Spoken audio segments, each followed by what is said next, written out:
A Adriana, do perfil Casé547, a primeira pergunta que ela colocou foi a seguinte: será que as redes, no caso as redes sociais hoje, ajudam na diminuição dos processos de depressão? E, em geral, eu tenho que, infelizmente, dizer a vocês que não. Na verdade, o que as pesquisas indicam é que quanto maior o uso, né, das redes sociais, maior os índices de ansiedade e de depressão também. Nós temos uma geração que está sofrendo muito mais de solidão, né? Se fala inclusive de uma epidemia de solidão, de isolamento, né, nas pessoas dentro de uma casa, e as pessoas estão isoladas, cada uma no seu celular, cada uma no seu mundo, e isso não só são os adolescentes, não é? Que às vezes são colocados nesse problema, mas muitas vezes os pais também ficam nas suas bolhas, no seu mundo. Tá? Então, infelizmente, de uma maneira mais simples e sintética, o uso das redes sociais ela tende a aumentar tanto a ansiedade quanto a depressão e não diminuir. Agora, isso depende de alguns fatores, obviamente, porque toda questão de saúde ela é multifatorial, né? Então depende do seu histórico de vida, depende do seu estilo de vida, de predisposição genética, de ambiente, de uma série de outras questões, né? Mas quando a gente pensa em termos de bem-estar digital, que é o que eu estou estudando, quais são as variáveis que a gente pode... Vamos supor que você tem um problema de depressão, ou que você está passando por uma fase de burnout, por exemplo, e você não quer, talvez, sair das suas redes sociais. O que é que você pode, dentro dessa situação, gerenciar para melhorar o seu bem-estar digital? Então, você pode observar melhor o seu tempo no digital. Então, você precisa monitorar esse tempo para você tentar diminuí-lo, certo? Você precisa pensar na qualidade das interações que você tem no digital, ou seja, ao invés de você seguir de maneira genérica 300 pessoas, que tal você escolher 2 ou 3 pessoas com quem você quer se conectar mais profundamente, trocando mensagem no direct, no caso da Rosana pedindo dicas sobre o Canadá para mim, para a Pri ou para outra pessoa, né? Então, essa qualidade das interações versus a quantidade de interações pode lhe ajudar também. Seja bem-vinda, Silvia. Outra questão é a consciência dos gatilhos emocionais nas redes sociais. Então, as redes sociais, elas são desenhadas, né? Elas são analisadas, existe um corpo de engenheiros e de designers por trás das redes sociais, que eles fazem com que todo design e todo o fluxo de informação na rede social, elas gerem estopins, que é o que a gente chama de gatilhos mentais. Então, hoje se está estudando, se tem buscado estudar muita informação da psicologia para aplicação no marketing e no design e na engenharia desses aplicativos de redes sociais. Sejam bem-vindas. Então, esse aumento dos gatilhos mentais, né, e das emoções, como, por exemplo, o acionamento da comparação social, que é muito presente nas redes sociais, isso pode levar, por exemplo, a uma baixa autoestima ou a diminuição da sua autoestima. Então, você começa a ter a sensação, por olhar suas redes sociais, que todo mundo está levando super bem, por exemplo, a situação da pandemia. Que parece que todo mundo está conseguindo fazer todas as receitas de bolo, está todo mundo fazendo tarefas educativas com os filhos o dia inteiro, que conseguiu encontrar um novo lazer para ocupar o seu tempo livre, que conseguiu maratonar séries, ler livros de Machado de Assis, coleções inteiras. E você fica achando que só você que está sofrendo para lidar com a sobrecarga de tanta informação e de tanta demanda que já tinha antes e que agora você não tem empregado indo para sua casa, você não tem escola para mandar seus filhos, você tem uma situação de trabalho às vezes muito mais estressante do que tinha antes para quem é da área de saúde, né? Então, a gente olha as redes sociais, olhamos pedaços da vida das pessoas e achamos que está todo mundo bem, só que a gente está mal. Então, se você está num processo já de depressão e começa a ficar consumindo muito essas informações editadas nas suas redes, você começa a ter uma distorção da realidade. E essa distorção tende a fazer com que você ache que sua vida está cada vez pior e a vida do outro está cada vez melhor. Então, no caso de depressão, em geral, as redes sociais tendem a prejudicar os casos e não melhorar. tá? Então essa é, de uma maneira sintética, a resposta que eu tenho para a Adriana. Outra pergunta da Adriana foi como controlar a ansiedade participando do mundo digital.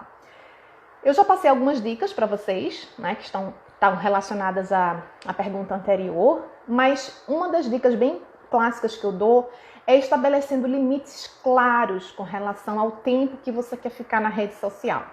Então, por exemplo, eu hoje, como estou numa posição muito mais de produzir conteúdo do que consumir, eu passo pouquíssimo tempo olhando meu feed. Meu feed pessoal do Facebook, por exemplo, eu não olho mais. Antes de ontem foi aniversário de uma grande amiga minha, eu só soube porque uma prima minha me falou, porque eu não entro mais, entende? Eu não sigo mais perfis pessoais no Instagram, só sigo perfis profissionais. Então, hoje eu estabeleci que eu só olho 15 minutos por dia, a 20 minutos, de 2 às 2h20, que é o tempo de eu interagir, de eu responder as mensagens de vocês, etc. Então eu separo aquele tempinho como horário de trabalho no meu caso. Você pode sim separar um tempo, mas você tem que ser claro com o tempo que você quer gastar. Vamos supor que você gosta mais de ver à noite. Você trabalha o dia todo, no caso da Cleia, por exemplo, que já voltou a trabalhar, está no consultório o dia todo, e você escolheu, por exemplo, que vai olhar 20 minutinhos ou 30 minutos dentro do seu horário de almoço no consultório, por exemplo. Então, se você determina 30 minutos e você tem a intenção clara e consciente que você quer sim passar 30 minutos olhando o seu Instagram, vendo o meu perfil, vendo perfis que você gosta, matando saudade das pessoas que moram longe, entrando em contato com algum amigo, vendo notícias, vendo os seus vídeos no seu canal predileto. Ou seja, se você estabelece limites claros do seu tempo que você vai estar conectado e você usa isso de forma consciente, ou seja, eu quero gastar 30 minutos e você realmente gasta 30, você está de parabéns. Mas se você usa de forma inconsciente esse tempo, ou seja, você entra de manhã, de tarde, de noite, você todos os dias vai dormir 11 horas, 11h30, meia-noite, não consegue se acordar de manhã na hora que você queria, porque você ficou olhando seu filho sem parar, ou maratonando uma série no outro dia não consegue dar conta de acordar cedo, passa o dia inteiro com dor de cabeça. Então aí já começa a prejudicar a tua saúde, tá? Então é muito importante, gente, que a gente estabeleça limites claros do tempo que a gente quer gastar. Tantos minutos, em tal momento eu vou olhar minhas redes. Outra questão é estabelecer os tempos que eu chamo dos momentos sagrados. Vou desligar 1 hora antes de dormir. Não vou olhar na primeira hora do dia, para eu poder me acordar melhor, me acordar mais disposto, tomar um café da manhã mais tranquilo. Então, esses limites claros do tempo e do uso que você vai fazer, ele vai te ajudar a controlar essa ansiedade de estar olhando o tempo todo o teu feed, tá bom? Outra dica é você filtrando melhor as informações que você vê. Então, para algumas pessoas, o estopim da ansiedade é quando você começa a ver muitas notícias, por exemplo. Então, se você percebe que as notícias é que são o estopim da sua ansiedade, que você começa a ficar preocupado demais, então restringe a quantidade de informações de notícias que você vê. E uma outra dica para melhorar, para controlar melhor essa ansiedade, é escolher quem você segue e com quem você interage, tá?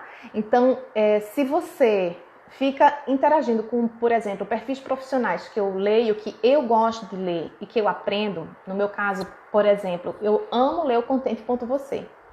Ele não me dá nenhum gatilho de comparação social, eu não me sinto deprê, eu não me sinto triste, eu simplesmente sinto que eu estou aprendendo. Nossa, que informação massa que as meninas trouxeram hoje, ai, que reflexão interessante, ai, que insight legal eu posso usar. Ótimo, Rosana, já está fazendo o dever de casa de limpar suas redes sociais, quer fazer aquele, né, deixar de seguir os perfis que não estão te somando.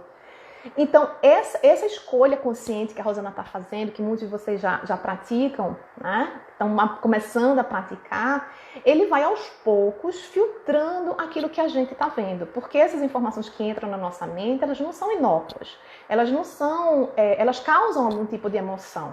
E se a gente não tem consciência se essas emoções estão nos causando mais ansiedade, mais comparação social, ou se elas estão trazendo alegria, compartilhando dores, né? Compartilhando conhecimento, compartilhando coisas positivas, nos trazendo sentimentos mais positivos, então a gente começa a misturar alhos com bugalhos. Então vamos filtrar, né?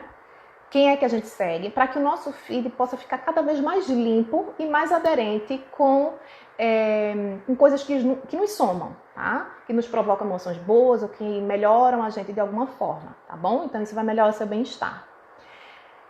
Uma outra pergunta também da Adriana é: a exposição de processos emocionais em redes ajuda ou aumenta as dificuldades em curso? Veja, eu entendo que se a gente está num grupo, por exemplo, de apoio mútuo, depende muito qual a natureza desse grupo, né? Então, se você expõe os seus processos emocionais em redes, depende qual a natureza dela.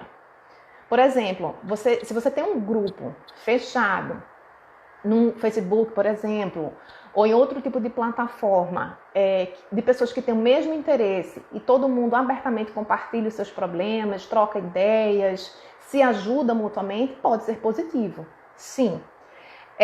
Agora, qual é o problema, às vezes, dessas redes de apoio mútuo?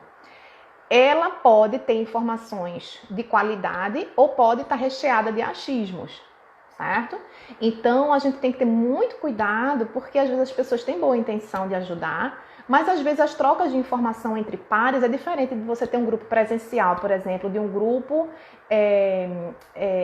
mediado por uma psicóloga, por uma terapeuta ocupacional, por uma terapeuta holística, ou qualquer tipo de grupo de alternativo ou de qualquer linha que você goste. Então, quando você tem isso num grupo presencial, né, constelação familiar, então você tem um tipo de compartilhamento, um tipo de ambiente mais fechado e você tem um profissional que é formado naquela metodologia ou naquela terapia e vai dar orientações mais qualificadas. Então é importante a gente ter cuidado para que esses processos de exposição em rede dos nossos sentimentos, grupos sobre ansiedade, por exemplo, a gente tem que entender que às vezes são pares e que a mediação às vezes não é feita por um profissional, né? Então é importante a gente distinguir isso daí. Outra pergunta: fugir das redes é sinal de qualidade de vida? Depende como você se sente. Quando a gente usa a expressão fugir das redes, o sentimento que me dá, não sei em vocês que estão aqui comigo, mas quando eu falo fugir, parece que é porque, como eu não sei lidar com ela, eu tô correndo porque eu tô desesperada e como eu não sei lidar, eu tenho que ficar longe, né? Então, se você foge da rede porque você não sabe lidar com o lado positivo da internet de um modo geral, talvez o que a gente precise seja uma educação para lidar com essa rede de uma forma mais positiva, né? Então, as redes sociais, em particular, que são os aplicativos como o Facebook, o Instagram, Pinterest, Twitter e outros em que você tem trocas de informação, eles sim são desenhados para manter a gente cada vez mais fissurado neles, né? A nossa atenção é o grande ativo dessas empresas, né? Então, o que a gente precisa é aprender a equilibrar, né, o nosso tempo nas redes sociais e o nosso tempo com conexões mais significativas. Então, se a gente souber minimizar o nosso tempo nas redes sociais e a gente melhorar a qualidade das nossas relações pessoais ou a forma com que a gente se conecta por meio dessas mídias com outras pessoas, por exemplo, menos tempo em grupos genéricos olhando o seu feed e mais tempo em ligações no Zoom ou qualquer outro aplicativo que você olhe e converse 30 minutos com 2 amigos por final de semana. Então, conversar tete a tete, né? Uma conversação tete a tete entre aspas, um tete a tete digital, digamos assim. Ele é muito mais rico, vai ser muito mais significativo, muito mais enriquecedor, por exemplo, eu fazer uma reunião no Zoom com a minha sogra, né? E com meu sogro, eu e meu marido, a gente ficar conversando 30 minutos, emocionalmente, para mim, para eles, né? Vai ser muito melhor para o nosso bem-estar, a gente conversar e saber como o outro tá, usar esses 30 minutos dessa forma, do que eu ficar rolando meu feed 30 minutos sem parar, deitada na rede, no Instagram, olhando o que os meus amigos estão fazendo, por exemplo. Então, na minha visão, simplesmente quebrar a relação com as redes sociais e sair fugida dela, correndo, talvez não seja a melhor solução. Mas cada caso é um caso. Tem pessoas que já têm um nível de dependência tão grande com as redes sociais e o mal-estar dela está tão grande, ela está tão incomodada com a agressão, às vezes, das pessoas, do comportamento das pessoas, que às vezes fazer um detox, ou seja, dar um tempo nas redes sociais e voltar depois de uma forma mais equilibrada, talvez seja um caminho se você está sentindo que você está muito sobrecarregado, tá? Vamos para a próxima pergunta. Quem tiver aqui ao vivo também, que tiver alguma pergunta, pode complementar, tá bom? Silvia, Claire, Rosana, Ternurinha, quem quiser também pode, aqui ao vivo, vocês são prioridade, tá? Enquanto vocês não tiverem, se vocês não tiverem perguntas adicionais, eu vou respondendo as perguntas que eu fiquei devendo de outras lives, tá bom?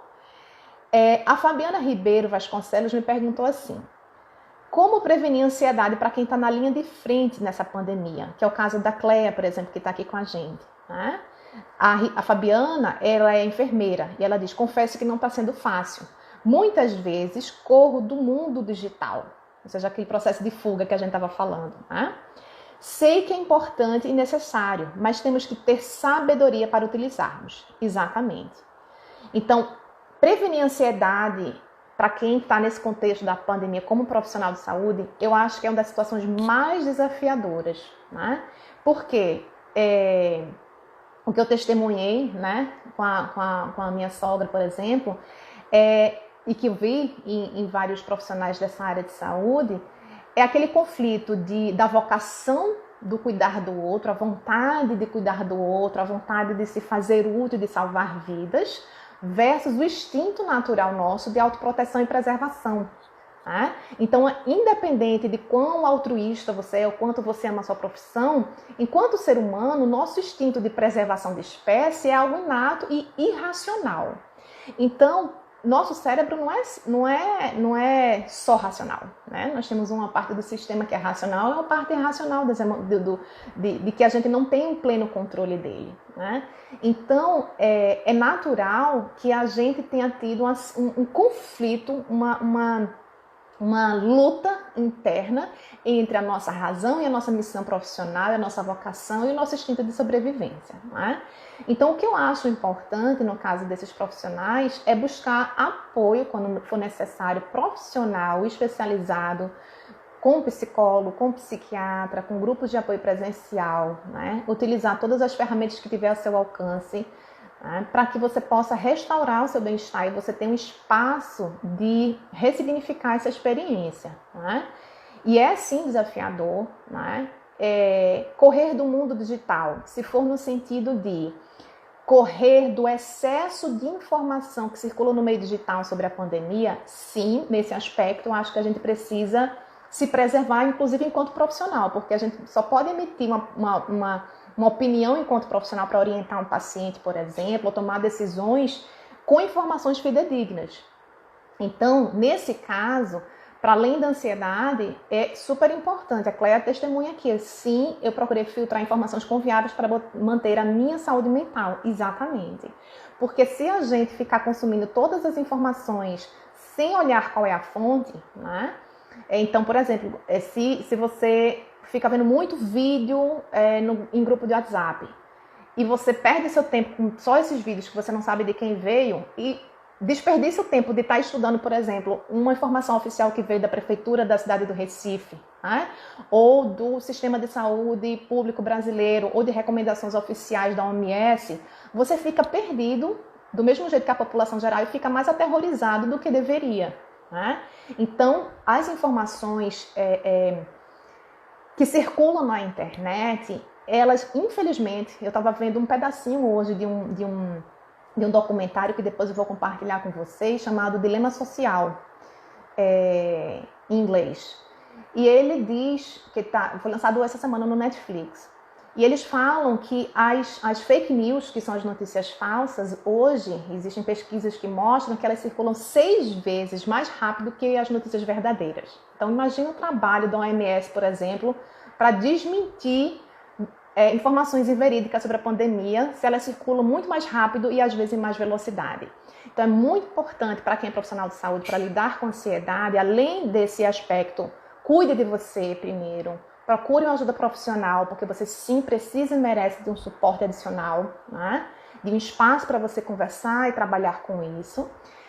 Eu acho que também do ponto de vista profissional, para além da sua própria ansiedade, você só pode aconselhar se você tiver informação de qualidade, né? Então acho que essas seriam as duas dicas básicas que eu daria para os profissionais aqui de saúde que estão nos assistindo, tá? O Luciano Correia perguntou, bem-estar digital, será que diminui a ansiedade? Sim. Então, quanto mais a gente se educar, né, que é uma das minhas missões, sobre a importância da gente priorizar o nosso bem-estar digital, para além da quantidade de seguidores, a quantidade de pessoas, qual é a prioridade realmente na nossa vida digital? É a gente ter mais likes? É a gente ter mais seguidores, no caso de quem produz conteúdo como eu? Ou é a gente criar relações e conexões genuínas com as pessoas, né? Então, se a gente tiver mais consciência sobre o que é bem-estar digital, como colocar esses limites e essas dicas que a gente vem conversando, melhor a gente consegue ter mais ferramentas, mais habilidades práticas para lidar com a nossa ansiedade, né? A Débora, seja bem-vinda, Núbia. A Débora pergunta, sabe o que tem me passado na mente? O que faço agora, entre aspas, ela diz, pós-pandemia? Enquanto estamos nesse período, usamos a pandemia como desculpas, entre aspas, para várias coisas, inclusive a ociosidade e a ansiedade. Mas, na verdade, ela diz, a minha ansiedade é como lidar com o porvir. Não há empregos, para mim que sou empreendedora, está difícil, sem capital inicial, o que fazer? Enquanto estávamos no Fica em Casa para um bem maior, houve uma descapitalização. Mas e agora? Como lidar com essa ansiedade do porvir que nem existe? Bom, são muitas questões que ela traz aqui, né? Mas o que eu acho é que existem preocupações que são plausíveis, sim, e que é importante a gente entender que a ansiedade, ela em certo grau, ela é necessária para a nossa vida, né? Do mesmo jeito que o estresse.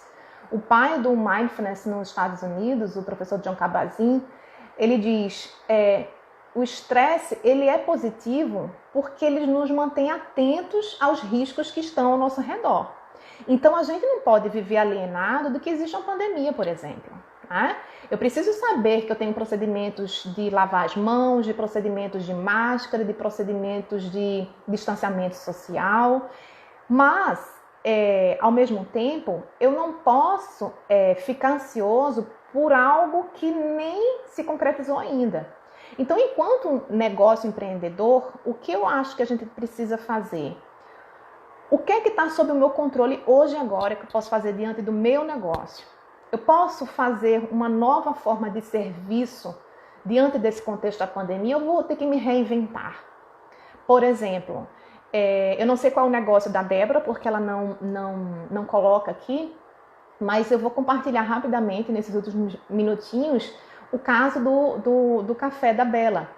Ela é a Vida é Bela, que a proprietária formada em hotelaria também lá na Federal, Isabela. Então, Isabela tem duas unidades, uma na Aliança Francesa de Recife e uma na Várzea. E ela se viu numa situação de que depois de 2 meses fechada, ela ia ter que fechar uma das unidades, pelo menos, porque ela tinha muitos custos fixos para manter, né, de funcionários e uma série de coisas.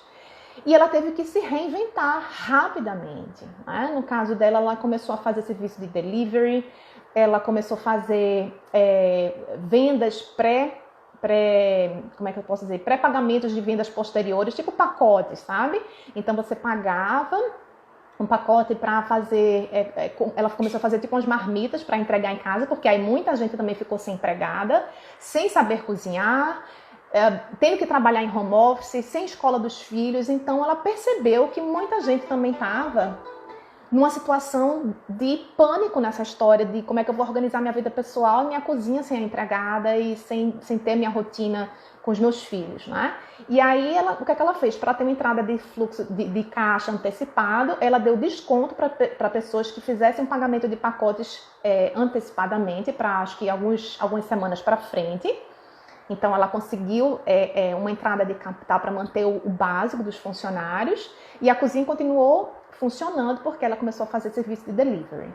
Então, eu acho que a gente tem que pensar diante da nossa situação, diante do meu contexto caótico. Depois que você conseguir baixar um pouco a poeira, pensa, o que é que agora eu tenho controle?